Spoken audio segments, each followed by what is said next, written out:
अस्य श्रीललिता त्रिशतीस्तोत्रमहामन्त्रस्य भगवान् हयग्रीवर्षिः अनुष्टुप् छन्दः।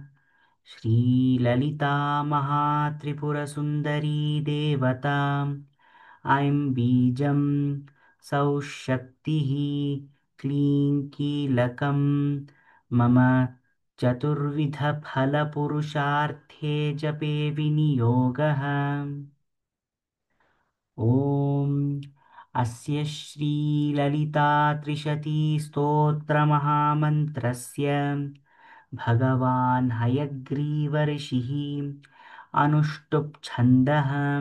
श्रीललिता महात्रिपुरसुन्दरी देवता ऐं बीजं सौः शक्तिः क्लीं कीलकं मम चतुर्विधफलपुरुषार्थे जपे विनियोगः।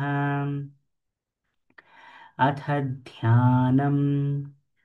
अतिमधुरचापहस्तामपरिमितामोदबाणसौभाग्याम् अरुणामतिशयकरुणामभिनवकुलसुन्दरी वन्दे।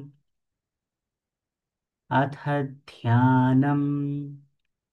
अतिमधुरचापहस्तामपरिमितामोदबाणसौभाग्याम् अरुणामतिशयकरुणामभिनवकुलसुन्दरी वन्दे।